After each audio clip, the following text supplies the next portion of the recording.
السلام عليكم، كي دايرين؟ لاباس عليكم؟ نتمنى تكونوا بخير وعلى خير، صحتكم لاباس. اهم حاجه هو انكم تكونوا بصحه مزيانه يا ربي. مرحبا والف مرحبا بكم جميعا. واخيرا رجعت للقصه للعبره. قصه للعبره صراحه. من امتى وانا كنقول غنرجع نبدا بالقصص، واليوم عاد كتاب. وكما كتعرفوا راه كنت كندير الا رجعتوا الفيديوهات القدام، ماشي قدام بزاف، في هذا العام هذا نيت كنت كندير 2023 ماشي 2024. كنت كندير قصص للعبرة، أكيد قصص كناخدو منهم للعبرة، ماشي غير باش نسمعوا ليهم وصافي. سواء كانت قصة إيجابية أو سلبية فكناخدو منها العبرة. فمرحبا بالجميع. واليوم ما جيتكمش بأي قصة، قصة اللي هي واقعية، وهي يعني من الواقع، ولكن ما غنذكرش الأسماء الحقيقية، ما غاديش نقول المدن الحقيقية. ربما الدول نذكرهم ولكن المدن ما غاديش نذكرهم. بالنسبة لهذه القصة هذه هي خاصة بالزواج في تركيا، وهذه قصة خاصة هي للجميع، وأكيد خاصة للشابات ديالنا باش ياخدوا منها العبرة.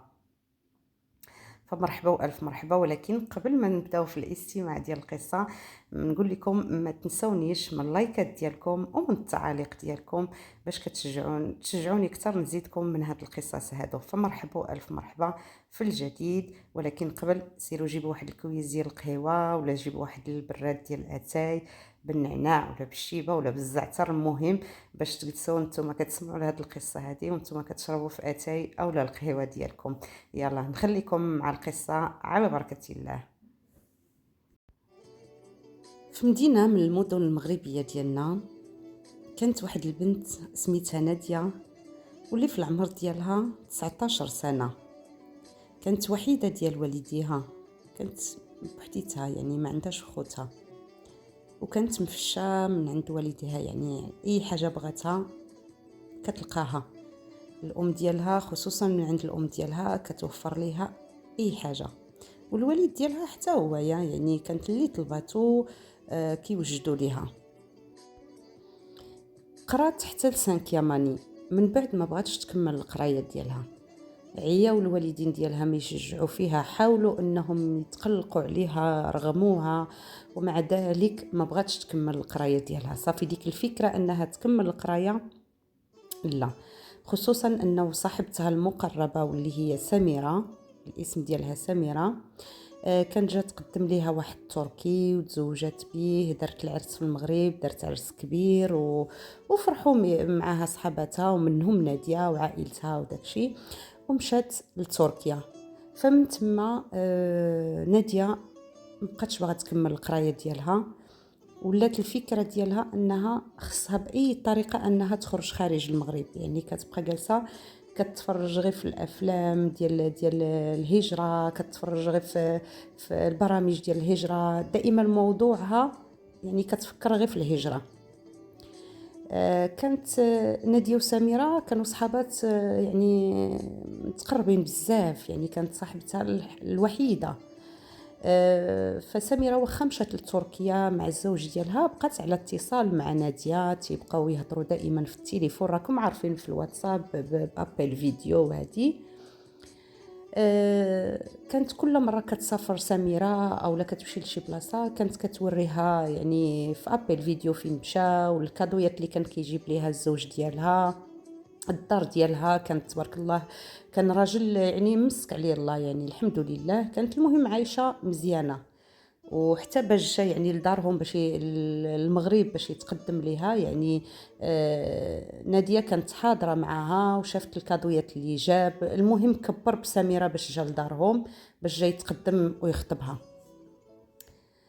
بقات ناديه وسميره بقاو هكاك على اتصال في ابل فيديو، وناديه دائما على البال ديالها هي، يعني ما بغات تخدم، ما بغات تكمل قرايتها، ووالديها مازالين تي يعني دائما تيقولوا لها رجعي للقرايه رجعي للقرايه، هي ما بغاتش ترجع. الخدمه ما بغاتش تخدم، يعني كتبقى ناعسه، تصبح ناعسه، يعني لقات ديك الحياه اللي بغات، الراحه التامه. كتصبح ناعسه بحكم انها بوحدها، الام ديالها ما كتبغيش تقلقها، لا الشقه ديال الدار ولا هذه، كتقول لك يعني كتبغي تخليها على راحتها. كتنوض، يعني موفر ليها الفلوس، الا بغات تخرج تسارى كتخرج تسارى، موفر ليها اي حاجه. في واحد النهاريات، وكما كتعرفوا كانوا تقريبا يوميا كتهضر، كما قلت لكم قبل كانت تتهضر يوميا سميره وناديه. واحد النهاريات سميره وهي تعيط لناديه وهي تقول لها ناديه وفرحي وسعدي يا ناديه صاحبتي، وهي تقول لها ناديه قولي لي شنو واقع. قالت لها راه واقيلا غاديه تجي تقربي عندي هنايا، انا صاحبتي نتيا وما يمكنش نخليك بعيده عليا. قالت لها قولي لي شنو كاين. قالت لها راه واحد السيد من العائله ديال راجلي كيعرف واحد تركي اللي باغي منين شافني انا مغربيه وكنتعامل مزيان مع راجلي وداري، يعني كلاو الشهيوات عندنا في الدار وشافوا الدار ديما الحمد لله نقيه، وشافوني كيفاش كنتعامل مزيان مع الراجل ديالي، فحتى هما بغاو يزوجوه مغربيه. قالوا له والو، خصك الا بغيتي تزوج حتى انت تزوج مغربيه.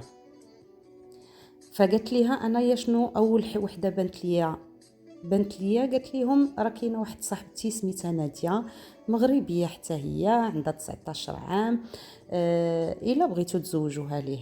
الراجل كان عنده 47 سنه، 47 سنه، ولكن ما قالوهاش لا لسميره لا لناديه، ما قالوش له راه العمر، قالوش ليهم راه العمر ديالو 47 سنه، بحكم انه كان كيبان باقي شاب، باقي ما كيبانش عليه السن ديالو، حتى 47 سنه راه شاب ولكن ما كانش كيبان عليه السن ديالو ديال 47 سنه. فناديه فرحات بهذا الخبر، فرحات بزاف، وكتشكر وتعاود في سميره كتقول لها شكرا انت فعلا انا عرفت مع متصاحبت انت راكي اختي وانت ماشي صاحبتي، المهم فرحانه. فرجعت عند الام ديالها وهي تقولها لها، قالت لها واجي نقول لك ماما راه عندي واحد الخبر اللي زوين وغادي يفرحك. قالت لها شنو بنتي قولي لي. قالت لها راه عقلتي على سميره صاحبتي. قالت لها الله يا ودي شكون غينسى، راكم صحابات وانتم دائما كتهضروا، ياك عاد البارح دوزتيها ليا هضرت معاها في ابل فيديو. قالت لها ورا ديك سميره ماما راها جابت لي عريس وغادي نمشي ان شاء الله لعندها لتركيا. ايوا عرفتي الام ديالها بحال تصدمات، الله يا بنتي اش هاد الخبر تتقولي ليا، الله يا بنتي اش هاد الخبر تتقولي ليا. قالت لها ماما وفرحانه. قالت لها انا راه فرحانه صراحه، اخيرا حلمي غيتحقق وغادي نخرج على برا وغادي نتزوج وغادي ندير حياه سعيده وغادي اي حاجه نوفرها لراسي ونوفر لكم حتى نتوما. الام ديالها قالت لها مالك بنتي بغيتي تبعدي علينا، بقاي هنايا هانتي الحمد لله عايشه بخير حتى يجيب لك الله ولد بلادك، وهانتي قريبه لينا وانتي كتعرفي كنتي بوحدك اللي عندنا، ما عندك لا خوت لا خواتات، بقاي معنا هنايا، حيدي هاد الفكره هادي ديال برا، وراه باقا صغيره وباقي ان شاء الله يجيب لك ولد الناس من هنا من المغرب. وهي تقلق ناديه، قالت لها لا وانتيا واش ماما ولا شنو، انتيا ماما خصك تبغي ليا الخير وخصك تكوني فرحانه ليا وانا عارفه اني باغا نخرج. المهم قنعتها.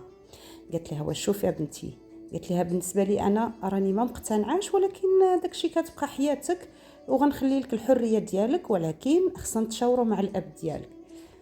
جا الاب ديال ناديه هضرات معاه الام ديالها، ما كانش قابل اكيد، ما عجبتوش الفكره، ولكن حاولت تقنعه. قالت له الله ما نقبلوا ليها اولا دير لنا شي كارثه. قالت ليه انا نفضل انني نقبل بنتي بهذا العريس هذا وانها تمشي لتركيا، اولا تمشي دير ليا شي كارثه هنايا. قالت ليه راك عارفها باغا تخرج على برا، فصافي نديروا ليها خاطرها ونتبعوها.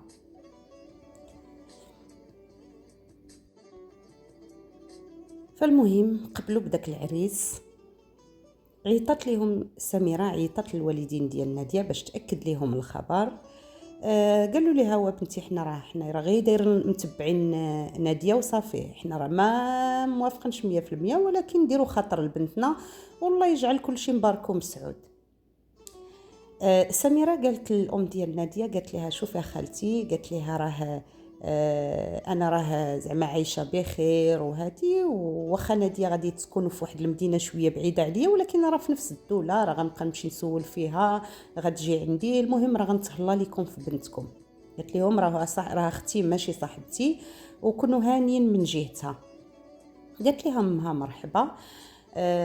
وهي تقول لها الام ديال ناديه، قالت لها وامتى غادي يجي، امتى دابا غادي يجيو باش يخطبوا هادي هو وعائلته، واش غيجي هو وعائلته ولا غيجي بوحدو؟ قالت لها شرحي ليا. قالت لها وخالتي هذه هي النقطه اللي باغا نهضر معاك عليها. راه هضروا معايا، هضر معايا داك السيد اللي من عائله العريس، قال لي بان العريس راه ما يمكنلوش يهبط للمغرب بحكم العمل ديالو، وهذه عنده شي ظروف ما تخليهش يهبط للمغرب.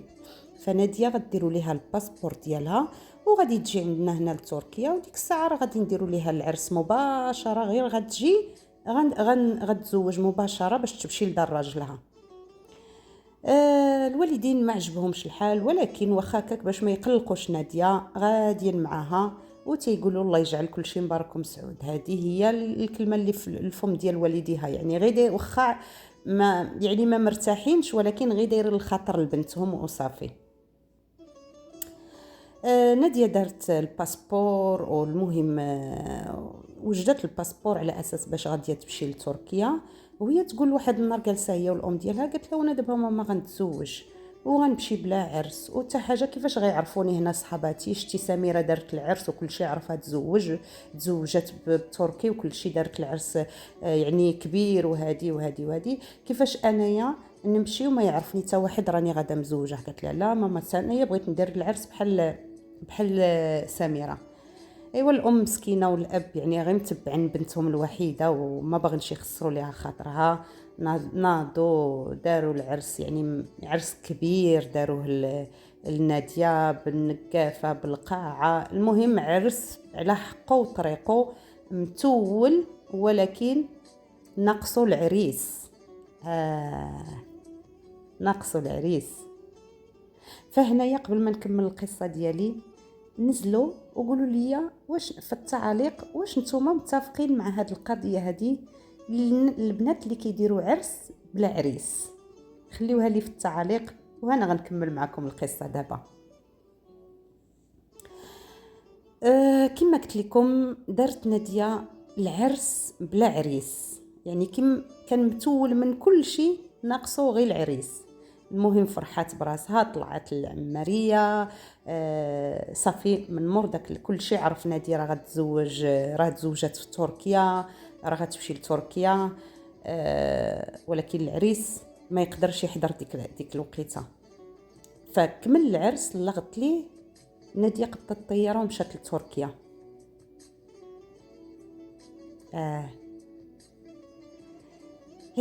هنا ناديه منين غتقبض الطياره وغتمشي لتركيا، فهنا الحياه ديال ناديه غادي تقلب. كما شفتوا ناديه في الاول كيفاش كانت عايشه مفشه مرتاحه، شابه ديال 19 عام، ما مسوقاش لهاد الدنيا هادي، عايشه اي حاجه تمناتها كتلقاها. ولكن هنايا ان فوا ناديه غاديه تركب في الطياره وغاديه تنزل في المطار ديال تركيا، ما غتبقاش عندها نفس الحياه، غيتبدل كل شيء. ففعلا نزلت ناديه المطار ديال تركيا، لقات سميره صاحبتها كتسناها، لقات العريس تيتسناها حتى هويا بالورد، واحد البوكي ديال الورد. المهم فرحانه انها غاديه تتزوج وغتلاقى بعريسها. فكما كانت قالت لهم سميره، قالت لهم راه غير غتوصل غادي تتزوج وتمشي لدار راجلها. فبحكم ان يعني سميره كانت ساكنه ما بعيداش بزاف على المطار، فمشاو مباشره للدار ديال سميره. وفي الدار ديال سميره صافي مشاو جلسوا داك النهار عند سميره. الغد ليه كانت العائله ديال العريس وسميره وراجلها وعائلتها حتى هي كانوا جابوا امام النكاح في في تركيا وداروا عقد النكاح. وغير هنا باش نشرح لكم ان هذا عقد النكاح او ملي يديروا امام النكاح فهو كيكون بحال الزواج العرفي، يعني كتكون غير واحد الورقه ما موثقه ما حتى حاجه، يعني بحال اللي نقولوا الفاتحه او لا هكا، يعني كيكون زواج عرفي. فديك الورقه شي نهار مثلا الا تقلق هو ويا ولا هادي تيقطعها وصافي بحال اللي ما كانوش مزوجين. المهم زواج ما كاين لا في المحكمه لا حتى حاجه، غير هاد بين قوسين باش نشرح لكم زواج امام النكاح او عقد النكاح. فنادية يعني بحكم السن ديالها، بحكم ما عندهاش تجارب، بحكم ما عارفاش القانون التركي، يعني ما كانت عارفه حتى حاجه، يعني عارفه راه هذاك زواج صافي غتزوج غتمشي مع راجلها. سميرة كانت ديجا عارفه في هذه المسائل، ولكن كانوا قالوا لها الزوج وعائلته قالوا لها بان احنا غنديروا دابا النكاح لان باش نديروا الزواج المدني والمحكمه يعني خص موعد ومده، وهذا الشيء عاد غادي نديروه من بعد ان شاء الله. قالوا لها بحكم ان دابا ناديه جات باش تمشي مع راجلها لدارها غنديروا هذا العقد هذا، ومن بعد راه غادي ناخذوا موعد وغادي نمشيو وغادي نديروا الزواج المدني وبالمحكمه وكل شيء. فالمهم قنعوا سميرة لان سميرة كانت باغا غير الخير لناديه. داروا داك العقد. المهم لغت ليه، مشات ناديه مشات مع راجلها سلمت على صاحبتها، والمهم سميرة قالت لها اطمئني راه غنبقى دائما نجي نزورك وانتي مرحبا بك حتى نتيا. وقالت للزوج ديال ناديه قالت ليه راه تهلا فيها وراه زعما راه باقا صغيره واي حاجه خصها تهلا فيها، وبقى مره تجيبها لعندي لهنا للدار. المهم ناديه مشات مع راجلها للدار. مشات لقات بان الدار كاين فيها الزوج كاين فيها الام، حيت هي مشات على اساس غاديه تسكن هي والزوج ديالها فقط. فمنين دخلت لقات الدار فيها الزوج، فيها 4 ديال خواتاتو، وفيها 3 ديال خوتو، والاب ديالو حتى هو، يعني الاب والام و4 ديال خواتاتو و3 ديال خوتو لقاتهم في الدار. فتصدمات منين شافت داك العدد كامل في الدار. هي قالت ربما بحكم جايين باش يستقبلوني غير ضياف غيستقبلوني وصافي غادي يمشيو. فهنا الزوج قدمهم ليها وقال لها دابا انت راكي غادي تدخلي لعائلتنا وغتعيشي معنا. المهم فهمات بان راه غادي يعيشوا كاملين في ديك الدار. فهديك الليله هي ليله الدخله، اكيد اللي يعني كيتسناها العريس كتسناها العروسه وكتكون خايفه ولقات راسها بوحديتها في هذيك الليله. المهم دازت ديك الليله ديال الدخله. مباشره من بعد الدخله الزوج يعني خرج من البيت ديالو، بقات هي بوحديتها في البيت حتى الصباح ما فهمت حتى حاجه. المهم لغت ليه لقات الفطور كلشي مبدل عليها، الماكله مبدله عليها ماشي نفس الطريقه اللي كنطيبوا بها ماشي. المهم دازت واحد 3 ايام وهي على ديك الطريقه، دائما كتلقاهم تيوجدوا ليها الفطور والماكله، المهم ما كتوجد حتى حاجه هي. فناديه كان عندها البيت هي والزوج ديالها، بيت الزوجيه، ولكن لقات راسها بانه البيت ديالها بوحديتها. انا نقول لكم علاش، لان الزوج كان الوقت اللي كيبغي يمارس الحقوق الزوجيه ديالو على ناديه كان كيجي للبيت ان فوا كيسالي كيمشي ينعس حدا الام ديالو. ضروري غطرحوا التساؤل واش عادي هادشي او لا ماشي عادي. اكيد هادشي ماشي عادي، وهنا غنقول لكم بان الزوج ديال ناديه كان عنده مرض نفسي، كان مريض نفسي، واللي حتى واحد ما كان بالعلم ديال هذا المرض هذا كان ما يمكنش ينعس الا ما نعش حدا الام ديالو. هادو من الحوايج اللي كانوا خاصين في بالمرض ديالو. فالمهم نادية ما فهمت حتى حاجة، ولكن ما تقدرش تهضر بحكم ما كتعرف حتى حد، ما تقدرش. فهنا ولات المعاملة شوية كتبدل من بعد ديك 3 ايام. ولات خصها هي اللي تنوض، هي اللي تخمل الدار، هي اللي تطيب، هي كل شيء ولا على نادية. 19 عام من بعد ما كانت ما كدير حتى حاجة في دارهم. ففي الدار ديال عائلة راجلها كانت كلهم كيخرجوا يتساراو، كلهم تيبقاو مقابلين التلفازة، ولكن نادية هي اللي منها كل شيء، العجينة، الطياب، اي حاجة، ما عدا التقديه اللي على برا هما اللي كيجيبوها ليها وما تخرجش بوحدها. التقديه اللي على برا كيجيبوها ليها، ومن غير هاد الشيء ما كيديروا حتى حاجه.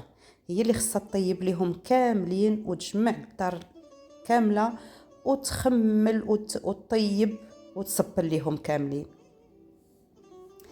دازت واحد 20 يوم، نادية كتحس براسها ماشي تلهيه،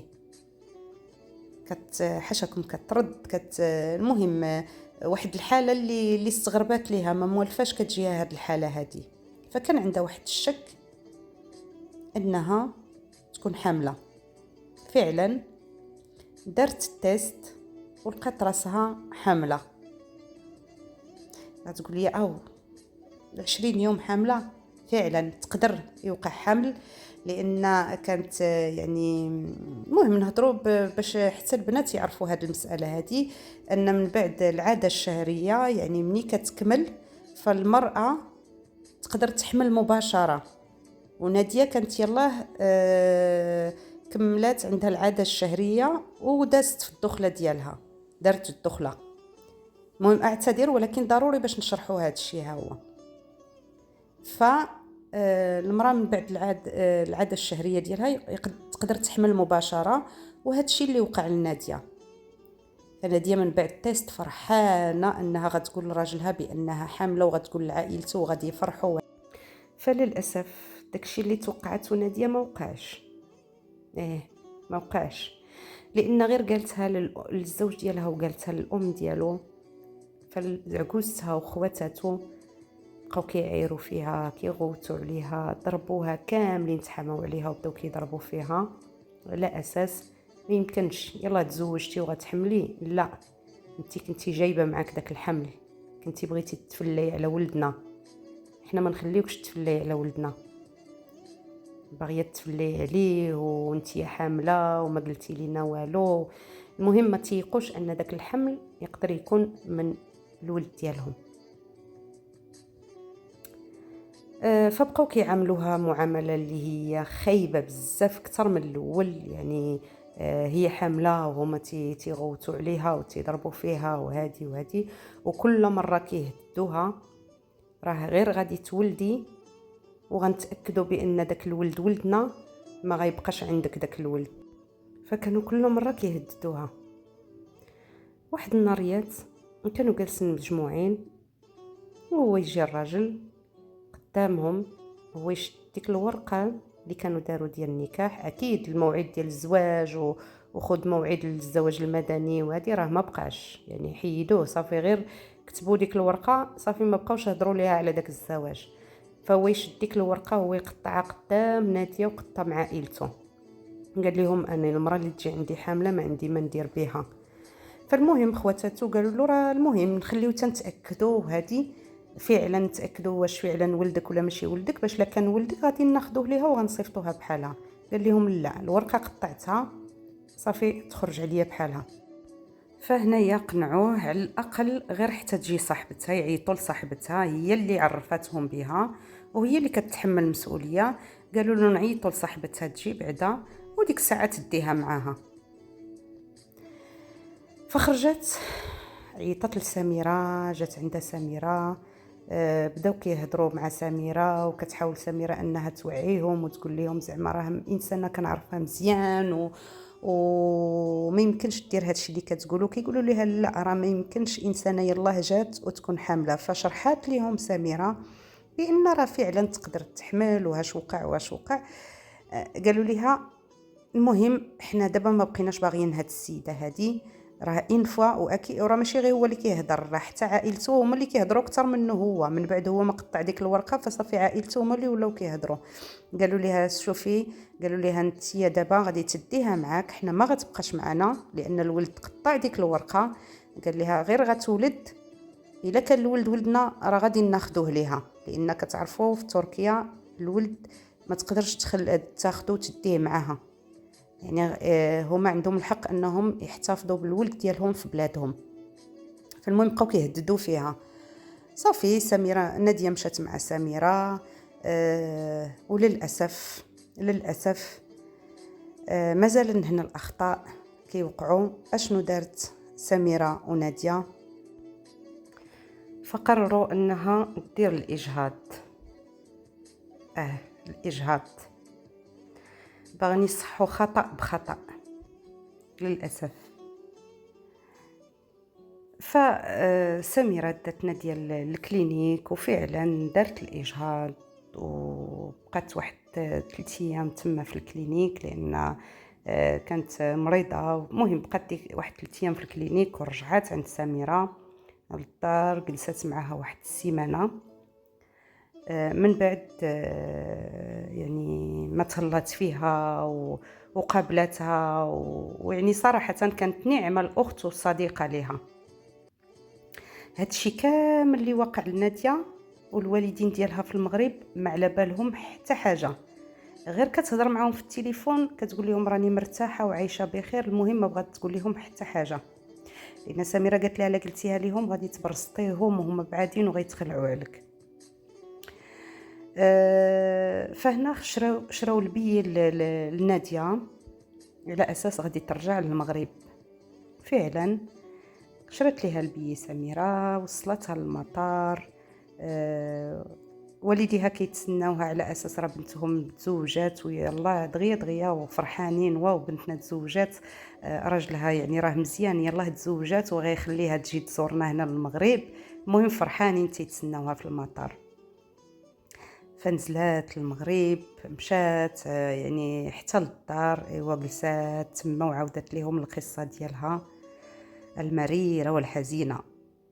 للاسف هنا الام ديالها بغات تبدا تلوم في ناديه، ولكن الاب كيوقف الام تيقول لها لا، اللي وقع دابا، الغلط وقع، والغلط ماشي غير ديال ناديه، الغلط تنتحملوه حتى حنايا اللي مشينا وخلينا بنتنا مشات، ما وقفنا ليها على زواجها. حتى حنا قال لها تنتحملوا مسؤوليتنا، صيفطناها لواحد الزوج ما كنعرفوا عليه حتى حاجه، لواحد الدوله اللي ما كنعرفوا عليها حتى حاجه. قال لها ما تلوميهاش، دابا اللي وقع. دابا نحاولوا نوقفوا معاها وننساو داكشي اللي داز. قال لها لان لا جينا نلومو خصنا نلومو اول حاجه راسنا، عاد نلومو بنتنا. فمن بعد ما داز واحد الشهر ونادية عايشة مع دارهم، يعني ما كانتش كتقدر نهائيا تخرج من الدار. جاتها واحد الحالة، يعني واحد الأزمة أنها ما بغات تخرج من الدار، ما كتبغي تشوف العائلة. يعني مرضات نفسيا شوية. بداو دارهم والديها تيقنعوها على أنها دير واحد دبلوم باش ان شاء الله تتعلم ومن بعد تخرج تخدم وتعتمد على راسها وما تبقاش جالسه غير في الدار. فبقاو كيهضروا معها فهاد المره هذه فعلا قنعوها. فنادية دارت مدرسه فندقيه باش تتعلم الطبخ. دارت مدرسه فندقيه وفعلا راها دابا كتقرا في المدرسه الفندقيه وراه قريبه تكمل الدراسه ديالها باش تاخذ ان شاء الله الدبلوم ديالها.